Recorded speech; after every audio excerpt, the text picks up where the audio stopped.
This is the Joe Gaither Show on BamaCentral.com.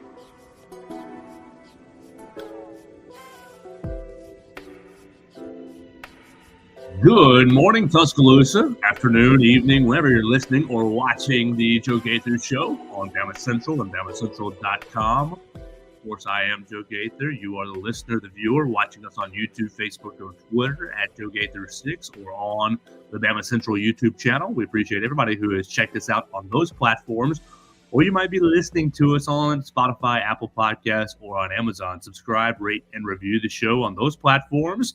You can give us a comment, question, query, or complaint at Joe Gaither 6. I hope you guys are having a happy 4th of July week. I know tomorrow is going to be a big day of celebration. But before all that, we're going to talk some Alabama basketball. And to do so, we're bringing in our expert, Blake Byler. Blake Byler, BamaCentral.com. You follow him already at Blake Byler 45 for all of his great coverage. Blake, it's been a minute, man. How's your summer going? It's going well, Joe. How about you? Oh, pretty good. Excited for July. We're, 59, 58 days away from Alabama football kicking off. So everything's coming quickly. I saw last night our friend Ryan Fowler reporting that Alabama football's fall camp is going to start on the 29th of this month. They will report on the 29th, and the guys will get going on the 30th. So it's going to be here before we know it. Yeah, it's getting close. Well, Blake, there's a lot of other exciting things. I mean, everybody's excited for football, but really, I think you and I might be more excited for this Alabama basketball season. And you've been doing a lot of great work for BamaCentral.com. So I wanted to bring you on to talk about your series. This is the second year, correct me, second year or third? Third, yeah. Oh, pain. It's the third year of the Alabama basketball newcomer series that you have been working on. And right now, you guys can go to BamaCentral.com and check out the first 4 editions. There are 8 newcomers, and Blake will be breaking down the next 4 in the next 4 weeks. But he has already broken down the first 4 transfers of Alabama basketball's newcomers. You can check it out right now. Aiden Sherrill, Cliff Amori, Chris Youngblood, and Houston Millette are all up there, profiles on each of their games. And so I wanted to talk to you about those guys and really what they are going to add to Nate Oates' Crimson Tide. Sounds like a plan? Sounds great. All right, so you started. Let's work backwards because we'll work from last week all the way to the first guy. You started with Houston. You started with Cliff Amori, and you went all the way through. Last week you did Houston Millette, and so I'm catching up. I'm reading up on Houston Millette. Houston Millette, the first transferee. Is that the right word? Transferee into Alabama. And he transferred, or he made his decision to transfer while Alabama basketball was still competing this season. Let's talk about what makes him special and really what makes him a good fit for Alabama. What did you see out of him that makes him a perfect player for the Nate Oates system? Yeah, well, I think for one, it was really interesting that he did commit to Alabama while the season was still going on, and it also wasn't during Alabama's Final Four run. It was really before then, kind of right after they had lost in the first round of the SEC tournament, which marked, I think, their 3rd loss in 4 games down the stretch of the season, or 4th loss in 6 games, something around there. And so Alabama basketball wasn't really trending upward when Houston Millette decided to join the team. So that tells me a lot about his commitment to the program and his belief in Alabama's system, that it was before this Final Four run that's really vaulted Alabama up into the national spotlight as far as relevancy in college basketball goes. So I think that's an important piece of information. But as far as his game itself, he's a 6'5" guard, about 200 pounds. He's long. He's a decent defender. I don't think he is necessarily going to be guarding the other team's best player, but I think he's a good team defender, and that he plays well off the ball, and that he can be a guy who is a good defender on a team's 2nd or 3rd best player, one of their guards, and somebody who's long and can disrupt things that way. As far as offensively, he shoots 40% from 3. He did that last season, and we know 3-point shooting is pretty important when it comes to Nate Oates' offense. And he's a player that can catch and shoot really well. He can create his own shot, but that's not what he does most often. That will certainly help him stay on the floor, being able to create his own shot. But as far as catch and shoot, his numbers were great.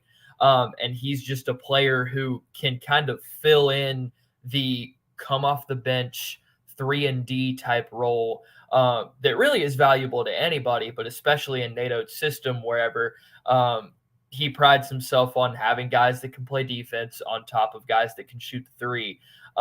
He's going to get a lot of looks just sprinting to the corner in transition. He's going to get a lot of looks spotting up on the wings or in the corners from penetrations from Mark Sears or whatever other guard is in the game. And he's going to benefit a lot from that. And I don't know if he's necessarily a guy that's going to command 25, 30 minutes a game. I think his role will be a little more similar to somebody who plays maybe 15 minutes a game. But in those 15, he comes off the bench and hits 2 threes and has 2 steals and is able to really impact the game in the shorter amount of time that he's in the game. And obviously we don't know exactly how the rotations are going to shake out, but I think that's the kind of player that he can be. And I think he embraces that too. He's kind of got the unorthodox jersey number of 95. Right. And so now you can wear any jersey number in college basketball. You used to only be able to wear digits 0 through 5. So 55 was the highest you can go. Now he's wearing 95. And in an interview with Tide Illustrated, I believe, he said that the reason he wears 95 is kind of a mentality that his Pepperdine coach instilled in him, that 95% of the time when you play, you don't have the ball in your hands. And that kind of shows the type of selfless, trying to impact winning player that he is, that he knows he's not going to have the ball. He's not going to be a ball dominant player, but he still wants to do what's necessary to help the team win. And I think that's exactly what he's going to be for Alabama, no matter how large or small of a role that is. All right, so does the meaning behind the number, we'll just go straight to that, does the meaning behind the number outweigh the ugly aesthetic of 95 on a jersey for you, Blake, as a basketball fan? You know, I think it's cool. I'm also an NBA fan, and people have been wearing weird numbers in the NBA forever. 77. I mean, yeah, Luka wears 77. Like, dudes wear numbers in the 90s all the time. It's kind of weird for college basketball, but, like, it doesn't bother me too much, to be honest. Okay. I'm being a stick in the mud. It's not going to bother me at all. But right now in the summer when there's nothing to talk about, it's like, that is ugly a choice. And you're going to see, you know what? A lot of Alabama fans will be buying uniforms, with that 95. If you're coming in at the bench, if you're coming in 12 minutes a game, popping up a couple threes and playing solid defense, people will love you here in Tuscaloosa. My other question about Houston Millett is, okay, couple of years at Pepperdine, lower level. How do you expect, or do you expect there to be trouble or difficulty translating from, smaller league, smaller conference, not as many eyes, to every eye is on you in the SEC, and really every night, every game in the SEC is going to be pretty highly contested, so the competition much higher in the SEC. Do you have any concerns translating from Pepperdine to Alabama?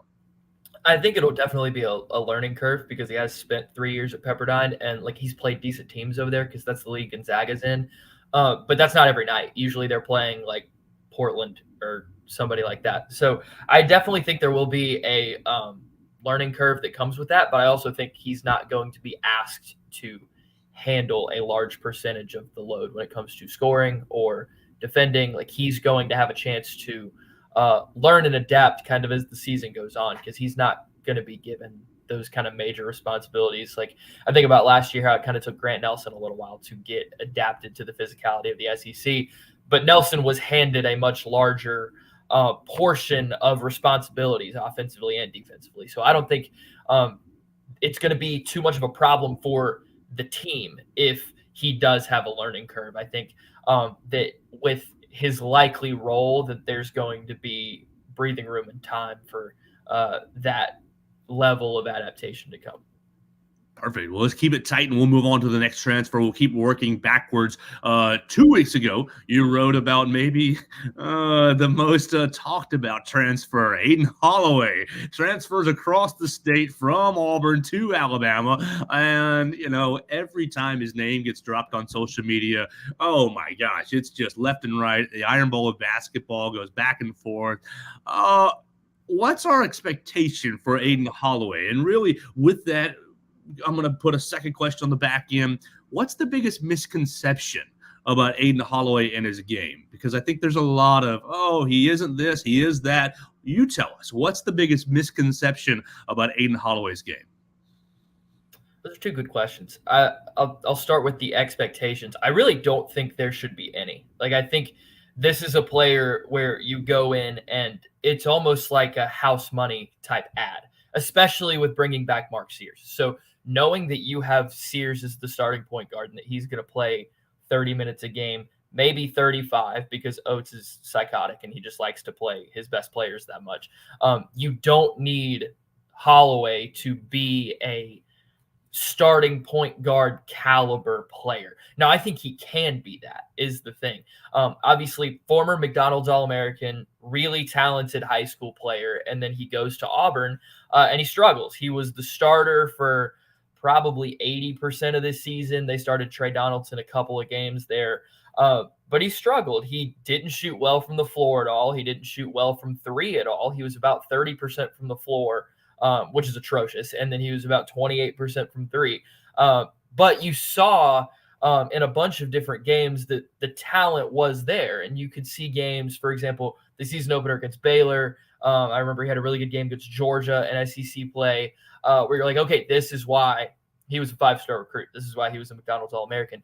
I think confidence was a really big issue with him. And as the season progressed, especially as a freshman, if you lose your confidence, it's really hard to build back up.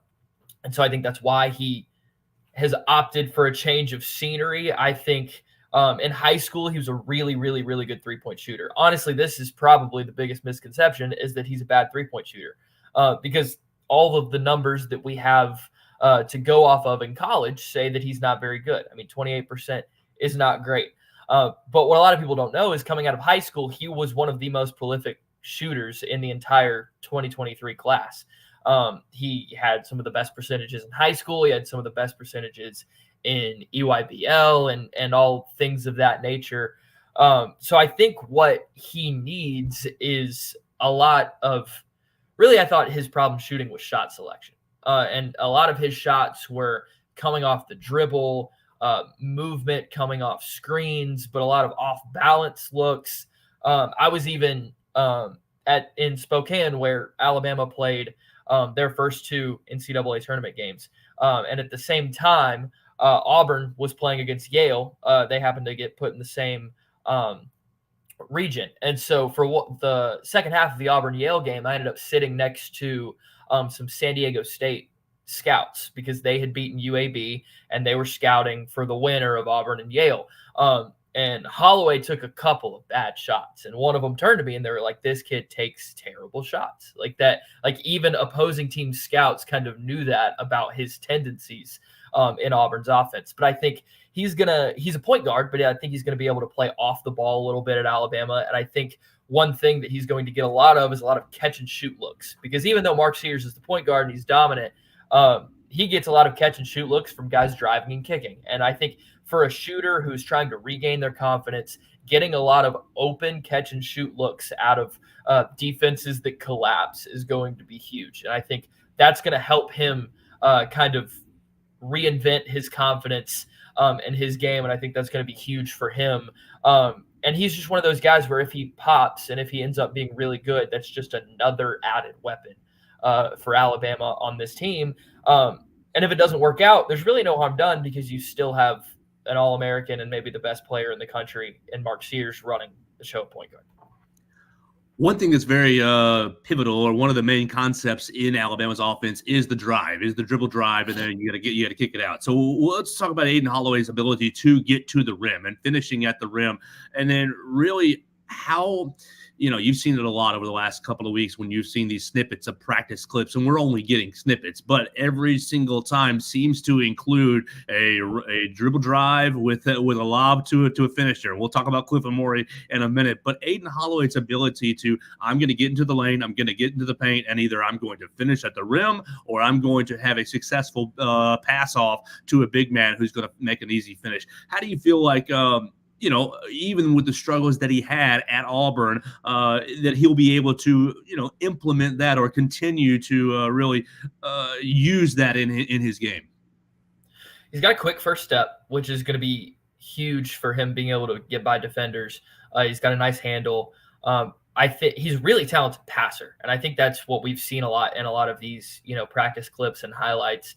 He had one pass where he drove into the lane and threw one like behind his head almost to Amori. But I think his finishing needs work. It wasn't up to par for what you would want it to be last season at Auburn, but also he's got Mark Sears to learn from when it comes to finishing, and also the Alabama staff. Mark Sears had an incredible jump in terms of his finishing production over his 2 years at Alabama, soon to be 3. And now he finishes everything around the rim. And I think that's something that can develop. And if his finishing gets better, he's going to be that much better.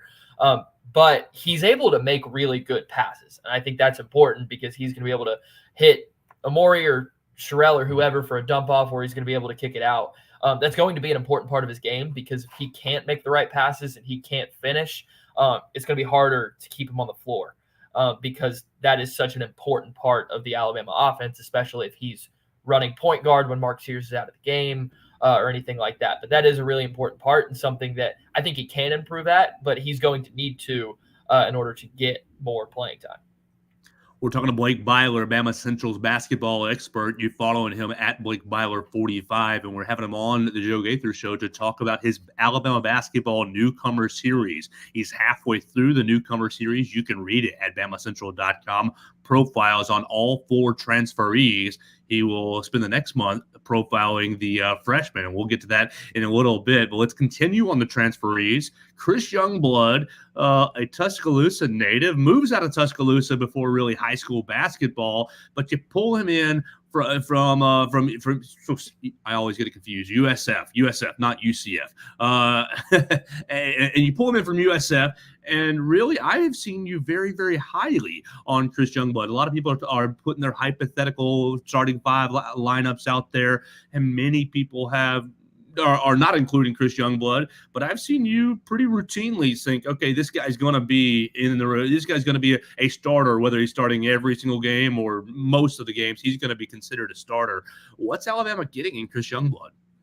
I think he's a starter caliber player, and I think he's going to play starter minutes, whether he's in the starting 5 or being the first guy off the bench. And he's a really strong player. I mean, I even tweeted yesterday that they've updated some weights on the official roster, and he's up to 223 pounds at 6'4". So he's got a very bulky build for a guard.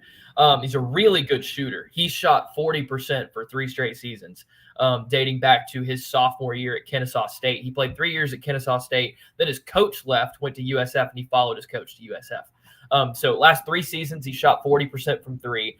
He's a good finisher, and he's also a really good defender. And I've even seen South Florida fans on Twitter talking about how Alabama fans, South Florida fans are interacting on Twitter, Alabama fans being like, hey, what are we getting with Chris Youngblood? There were South Florida fans that were like, he's like a bulldog. Like, he was guarding the other team's best player every night. He gives 100%. He's a hustle player. He's going to dive for loose balls. He's a blue-collar type player that Nate Oates loves. And so really everything about him fits perfectly with what Alabama loves to do. Great shooter, bulldog-like defender, hustle player. He checks all of the boxes. And then kind of on top of that, all of kind of the talk and his reputation is that he's a fantastic leader. And I think that's also really important when it comes to this Alabama team. They're really old. There are a lot of seniors on this roster, but there aren't a ton of returning players. Obviously, there's Mark Sears. But the other returners are Jaron Stevenson, who's a sophomore. Grant Nelson's a senior. But then you've got some other younger guys. You got a lot of new guys, 8 newcomers. So to have a guy that's going to already be able to step up and be a leader, that goes really far in the locker room, and that goes really far on the court as well. And I think he's going to impact winning in a ton of ways. He was a conference player of the year last year. In the American, he was the co-player of the year, which should be getting more attention, and I don't know why it's not. That's one reason I'm so high on him is that that's a conference player of the year for a conference it's not a slouch. It's not a low major conference. Like the American is a good conference, and for that kind of player of the year to transfer in and be a starter, but also not even be guaranteed to start because of how loaded the roster is, says a lot about this team. And I think there are a whole lot of different things Youngblood can do to affect the game and that he will do to affect the game. All right, so we'll table Chris Youngblood, but you just made me very, very excited. Maybe the transfer jersey to get will be Chris Youngblood. I mean, not only for the fun name on the back, but for his attitude and how he'll fit into the blue-collar system. Let's talk about the most anticipated transfer. I mean, so much last year. Oh, if this team only had Charles Bediako. Oh, if only had a rim protector. Well, Nate Oates and Preston Murphy go out and basically get the first or second best rim protector in the transfer portal. Let's talk about the big red dog, Cliff Amore. What in the world? How important is he really going to be, not only for the rim protection, but for what he's going to do for Grant Nelson? I think he is the most important addition that Alabama was able to get. Strictly because you look at last season's team, and honestly, you look at the 2023 team, and like you said, glaring difference. The vacuum, the thing that was missing was a rim protector, a shot blocker, somebody in the middle of the defense, and that's exactly what Cliff Amore is. Not only that, but he is massive. He, I think, is 20 pounds heavier than Charles Bediako. So he's measurements wise, I think Charles was 7 foot 230, if I'm remembering right. Amore's updated measurement is 6'11", 250. And you even see, just check his Instagram and you can see pictures that he posts from practice and he's jacked. Like the dude is massive. And that kind of presence on the interior, just him being there is going to limit opponents' drives to the rim, their attacks, and that's also going to help Alabama in terms of their defense can kind of funnel everything in to Amore. And that kind of just swallows up everything that teams try to do on the interior, not to mention the fact that Alabama got punked by a lot of really good big men last year. Janai Broome had a couple really good games against them. Let's see who else. Ryan Kalkbrenner had a really good game. Zach Edey. I'm blanking on Arizona's big Omar Ballo. All of them had really good games inside, and that's Alabama struggled against those. But that's not going to happen anymore. And now with Amore inside, he can go one-on-one defensively with probably any big in the country. It's going to be really exciting to see him match up with Broome because I think those are two of the best bigs in the country. But just as far as what he brings, he does all of that defensively and offensively. I think he's going to be a really interesting change because you might remember this when Charles Bediako was around. There was a complaint that he would forget that he could dunk the ball. If you remember back to his days, a lot of times he wouldn't just go up and dunk it. Based on every practice clip that we've seen, Amore dunks literally everything. Like he is understood. I say Dante Hall, maybe? Like similar, but stronger, honestly. Like he has realized that he is bigger than everybody and that he can out-jump everybody. And if he gets it 2 feet from the basket, he's going to jump up and dunk it. He's a good lob finisher also, which helps with Alabama having a lot of talented lob throwers and talented passers. We've seen a lot of clips of Holloway throwing him dunks from practice clips, but with him being able to do that, he's more athletic and more mobile than Charles Bediako. So really, when you're thinking about what he provides, think of Charles Bediako, add 20 pounds, and then add mobility and athleticism. And that's what you get with Amore. He's going to be I don't know if his numbers are going to earn him all SEC type awards, but in terms of impact and what he provides to this Alabama team, especially considering what they were missing a year ago, he's quite possibly the most important add and one of the most important players on the team. Yeah, and really, everything you said absolutely true, but you really I guess you really, I'm blanking on the word, but basically his impact is multiplied. That's what I want. He multiplies his impact because of what he can do for Grant Nelson, moving him. Okay, you don't have to play the 5 here really at all, unless he's on the bench. But he's back to, we saw against North Carolina. We saw several times in the NCAA tournament what Grant Nelson really looks like playing the 4. And I just wonder if Grant going kind of mostly back to the 4 is going to bring a better player or bring more out of Grant Nelson. Yeah, I think it'll definitely help him because we did see in the tournament when he was starting at the 4 next to Nick Pringle that he was playing some of the best basketball he played all year. With Grant playing at the 4, you're able to kind of hunt mismatches with smaller 4s from other teams.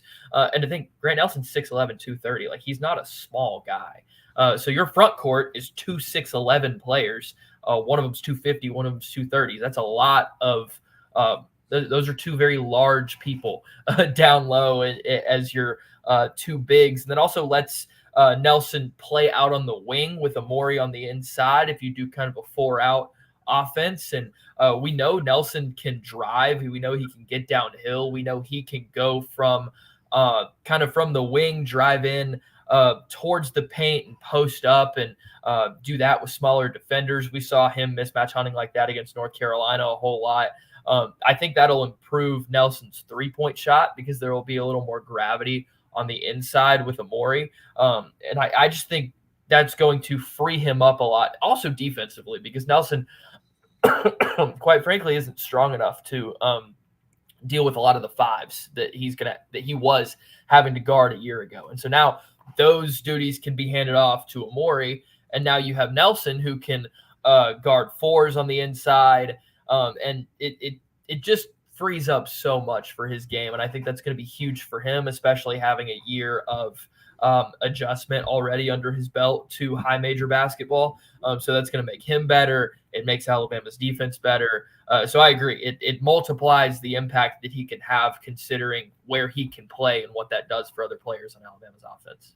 All right, we'll take just a couple more minutes with Blake Byler right here on the Joe Gaither Show. Let's hit a couple of these questions. What's the biggest thing out of these 4 guys, just the transferees, what's the biggest thing that you have learned by doing these profiles?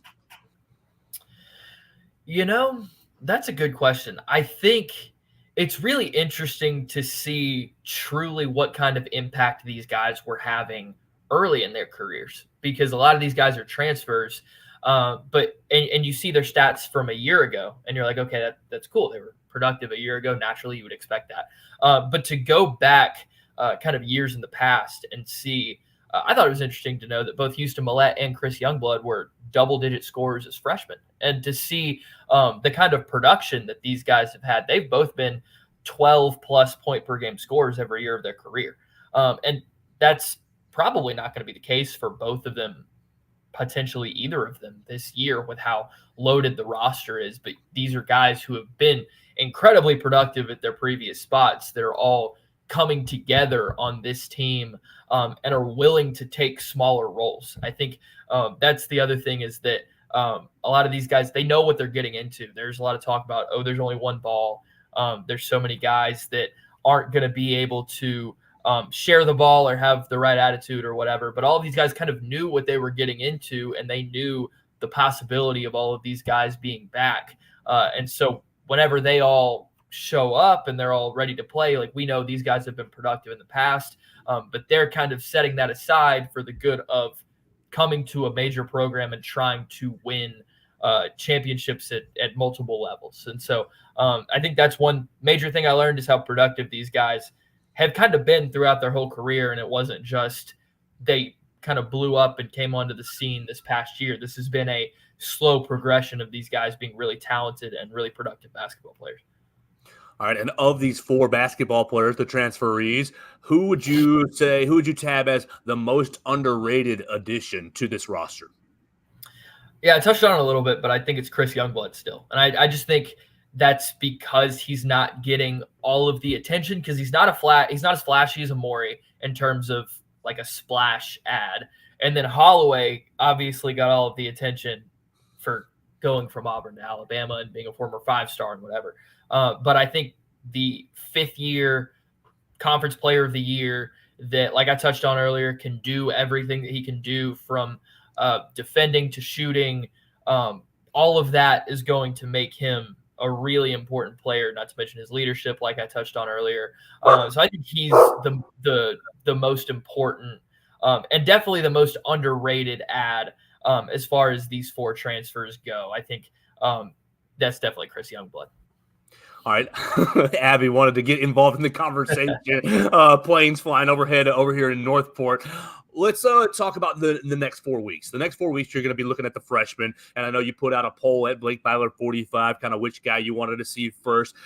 Let's just lay out the next 4 weeks. Who are you most excited to write about? Who are we going to see tomorrow morning on BamaCentral.com? And kind of your thoughts on the next 4 weeks.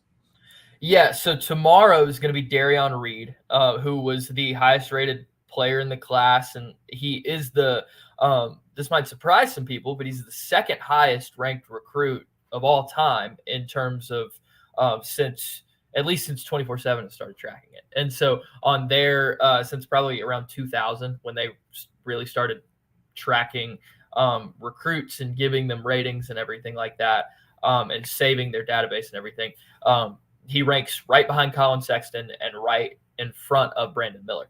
And that's a high bar. And those are 2 guys who went in the top 10 of the NBA draft and 2 guys who made massive impacts in their 1 years at Alabama. So I think he's going to be really interesting. That's who we're diving into tomorrow. He spent some of his summer playing for Team USA's under-18 team.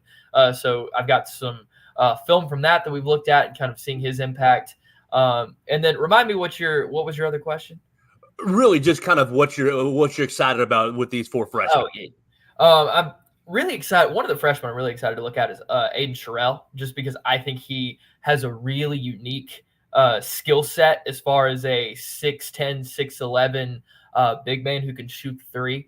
I'm really excited to dive into him. And then honestly, all of these guys are really unique. Like they all have very unique builds, very unique skill sets. Darion Reed is kind of a bigger slasher type forward that finishes really well inside. Sherrill is kind of a stretch 5. LeBaron Philon is a really explosive guard. And then Nas Cunningham is a really rangy shot creating wing. And so this recruiting class is really cool because it's a lot of different types of players, different archetypes that will all fit into the team differently. And so it's going to be a lot of trying to dive in and see where they do fit with all of these different skill sets. Well, we're going to have you back on when you're done with all the freshmen, but we'll get you out of here on this. Still no news on the 3rd assistant coach, or do you have any insight on a timeline or on a candidate or 3, or what's the latest on a 3rd Alabama assistant coach? Yeah, I really have no idea, honestly. We haven't heard anything. There haven't been any rumors. Nothing's really floating around. Honestly, I don't know if they're just not going to hire one. I don't know if that's an option. When you look at the roster online and it shows the coaching staff, it shows 3 guys. It shows Oates and Murphy and Pannone. So I don't know if they're rolling with those 3 guys and they're putting the money elsewhere. I really have no idea. It's going to be a wait and see kind of game. I feel like it was a little later in the summer last season when Murphy got hired. I feel like he got hired in July. So if we get through July and have no news, maybe they're not going to hire one. But I would let the summer play out and we'll kind of see where it goes. Make sure you follow Blake Byler on the Twitter machine at Blake Byler 45 and read all of his great work at BamaCentral.com. Blake, 4th of July tomorrow. What's the go-to 4th of July food for the Byler household?